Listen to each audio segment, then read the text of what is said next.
حضرت موسیٰ علیہ الصلاۃ والسلام نے ایک بار اللہ تعالی سے پوچھا، یا باری تعالی، انسان آپ کی نعمتوں میں سے کون سی ایک نعمت مانگے تو کیا مانگے؟ اللہ تعالی نے فرمایا، صحت۔ میں نے یہ واقعہ پڑھا تو میں دنگ ہو کر رہ گیا۔ صحت اللہ تعالی کا حقیقتاً بہت بڑا تحفہ ہے، اور قدرت نے جتنی محنت اور منصوبہ بندی انسان کو صحت مند رکھنے کے لیے کی ہے، اتنی شاید پوری کائنات بنانے کے لیے نہیں کی۔ ہمارے جسم کے اندر ایسے ایسے نظام موجود ہیں کہ ہم جب ان پر غور کرتے ہیں تو عقل حیران رہ جاتی ہے۔ ہم میں سے ہر شخص 4,500 بیماریاں ساتھ لے کر پیدا ہوتا ہے۔ یہ بیماریاں ہر وقت سرگرم عمل رہتی ہیں، مگر ہماری قوت مدافعت ہمارے جسم کے نظام ان ہلاکت آفرینیوں کو کنٹرول کرتے رہتے ہیں۔ مثلا ہمارا جسم روزانہ ایسے جراثیم پیدا کرتا ہے جو ہمارے دل کو کمزور کر دیتے ہیں، مگر جب ہم تیز چلتے ہیں، جاگنگ کرتے ہیں یا واک کرتے ہیں تو ہمارا منہ کھل جاتا ہے، ہم تیز تیز سانس لینے لگتے ہیں۔ یہ تیز تیز سانسیں ان جراثیموں کو مار دیتی ہیں، اور یوں ہمارا دل ان جراثیموں سے بچ جاتا ہے۔ دنیا کا پہلا بائی پاس مئی 1960 میں ہوا، مگر قدرت نے اس بائی پاس میں استعمال ہونے والی نالی لاکھوں کروڑوں سال قبل ہماری پنڈلی میں رکھ دی۔ یہ نالی نہ ہوتی تو شاید دل کا بائی پاس ممکن نہ ہوتا۔ مثلا گردوں کی ٹرانسپلانٹیشن 17 جون 1950 میں شروع ہوئی، مگر قدرت نے کروڑوں سال قبل ہمارے 2 گردوں کے درمیان ایسی جگہ رکھ دی ہے جہاں تیسرا گردہ فٹ ہو جاتا ہے۔ ہماری پسلیوں میں چند انتہائی چھوٹی چھوٹی ہڈیاں ہیں۔ یہ ہڈیاں ہمیشہ فالتو سمجھی جاتی تھیں، مگر آج پتہ چلا کہ دنیا میں چند ایسے بچے پیدا ہوتے ہیں جن کے نرخرے جڑے ہوتے ہیں۔ یہ بچے اس کی وجہ سے نہ اپنی گردن سیدھی کر سکتے ہیں، نہ نگل سکتے ہیں، اور نہ ہی عام بچوں کی طرح بول سکتے ہیں۔ سرجنوں نے جب ان بچوں کے نرخروں اور پسلی کی فالتو ہڈیوں کا تجزیہ کیا تو معلوم ہوا کہ پسلی کی یہ فالتو ہڈیاں اور نرخرے کی ہڈی ایک جیسی ہے۔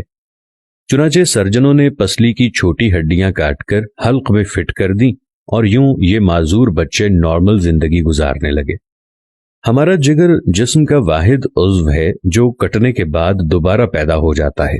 ہماری انگلی کٹ جائے، بازو الگ ہو جائے یا جسم کا کوئی دوسرا حصہ ٹوٹ جائے تو دوبارہ نہیں اگتا، جبکہ جگر واحد عضو ہے جو کٹنے کے بعد دوبارہ اگ جاتا ہے۔ سائنسدان حیرت میں تھے کہ قدرت نے جگر میں یہ اہلیت کیوں رکھی۔ آج پتہ چلا جگر عضو رئیس ہے، اس کے بغیر زندگی ممکن نہیں، اور اس کی اس اہلیت کی وجہ سے یہ ٹرانسپلانٹ ہو سکتا ہے۔ آپ جگر دوسروں کو ڈونیٹ کر سکتے ہیں۔ قدرت کے چند ایسے معجزے ہیں جو انسان کی عقل کو حیران کر دیتے ہیں، جبکہ ہمارے بدن میں ایسے ہزاروں معجزے چھپے ہوئے ہیں، اور یہ معجزے ہمیں صحت مند رکھتے ہیں۔ ہم روزانہ سوتے ہیں، ہماری نیند موت کا ٹریلر ہوتی ہے۔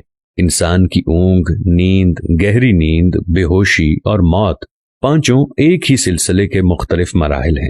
جب ہم گہری نیند میں جاتے ہیں تو ہم اور موت کے درمیان صرف ایک بے ہوشی کا مرحلہ رہ جاتا ہے۔ ہم روز صبح موت کی دہلیز سے واپس آتے ہیں، مگر ہمیں احساس تک نہیں ہوتا۔ صحت دنیا کی ان چند نعمتوں میں شمار ہوتی ہے، جب تک قائم رہتی ہے اس کی قدر نہیں ہوتی، مگر جو ہی یہ ہمارا ساتھ چھوڑتی ہے ہمیں فوراً احساس ہوتا ہے کہ یہ ہماری دیگر نعمتوں سے کہیں زیادہ قیمتی تھی۔ ہم اگر کسی دن میز پر بیٹھ جائیں اور سر کے بالوں سے لے کر پاؤں کی انگلیوں تک صحت کا تخمینہ لگائیں تو ہمیں معلوم ہوگا کہ ہم میں سے ہر شخص ارب پتی ہے۔ ہماری پلکوں میں چند مسلز ہوتے ہیں، یہ مسل ہماری پلکوں کو اٹھاتے ہیں اور گراتے ہیں۔ اگر یہ مسل جواب دے جائیں تو انسان پلکیں نہیں کھول سکتا۔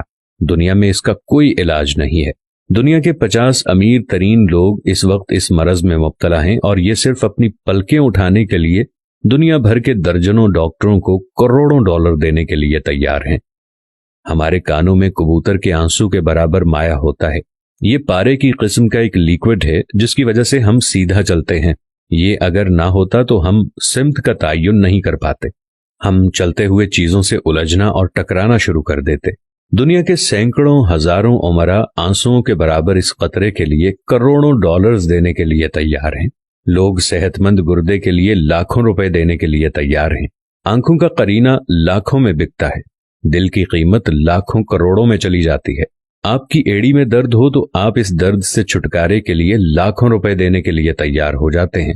دنیا کے لاکھوں امیر لوگ کمر درد کا شکار ہیں۔ گردن کے موہروں کی خرابی انسان کی زندگی کو اجیرن کر دیتی ہے۔ انگلیوں کے جوڑوں میں نمک جمع ہو جائے تو انسان موت کی دعا مانگنے لگ جاتا ہے۔ قبض اور بواسیر نے لاکھوں کروڑوں لوگوں کی مت مار دی ہے۔ دانت اور داڑھ کا درد راتوں کو بے چین بنا دیتا ہے۔ آدھے سر کا درد ہزاروں لوگوں کو پاگل بنا رہا ہے۔ شوگر، کولیسٹرول اور بلڈ پریشر کی ادویات بنانے والی کمپنیاں ہر سال اربوں ڈالر کماتی ہیں، اور آپ اگر خدا نخواستہ کسی جلدی مرض کا شکار ہو گئے ہیں تو آپ جیب میں لاکھوں روپے ڈال کر پھریں مگر آپ کو شفا نہیں ملے گی۔ منہ کی بدبو بظاہر معمولی مسئلہ ہے، مگر لاکھوں لوگ ہر سال اس پر اربوں روپے خرچ کرتے ہیں۔ ہمارا معدہ بعض اوقات کوئی خاص تیزاب پیدا نہیں کرتا اور ہم ان نعمتوں سے بھری دنیا میں بے نعمت ہو کر رہ جاتے ہیں۔ ہماری صحت اللہ تعالیٰ کا خصوصی کرم ہے، مگر ہم لوگ روز اس نعمت کی بے حرمتی کرتے ہیں۔ ہم اس عظیم مہربانی پر اللہ کا شکر ادا نہیں کرتے۔ ہم اگر روز اپنے بستر سے اٹھتے ہیں، ہم جو چاہتے ہیں وہ کھاتے ہیں اور یہ کھایا ہوا ہضم ہو جاتا ہے۔ ہم چل سکتے ہیں، دوڑ سکتے ہیں، جھک سکتے ہیں، اور ہمارا دماغ، دل، جگر، گردے ٹھیک کام کر رہے ہیں۔ ہم آنکھوں سے دیکھ رہے ہیں، کانوں سے سن رہے ہیں، ہاتھوں سے چھو رہے ہیں، ناک سے سونگھ رہے ہیں اور منہ سے چکھ سکتے ہیں، تو پھر ہم سب اللہ تعالیٰ کے فضل اور اس کے کرم کے قرض دار ہیں۔ ہمیں اس مہربانی پر اللہ کا شکر ادا کرنا چاہیے، کیونکہ صحت وہ نعمت ہے جو اگر چھن جائے تو پوری دنیا کے خزانے خرچ کر کے بھی یہ نعمت واپس نہیں لے سکتے۔ ہم اپنی ریڑھ کی ہڈی سیدھی نہیں کر سکتے۔ یا اللہ، تیرا لاکھ لاکھ شکر ہے۔ اگر آپ نے شکر ادا نہیں کیا تو جلدی سے شکر ادا کیجئے۔ یا اللہ، تیرا لاکھوں کروڑوں دفعہ شکر کہ تو نے ہمیں صحت مند پیدا فرمایا ہے۔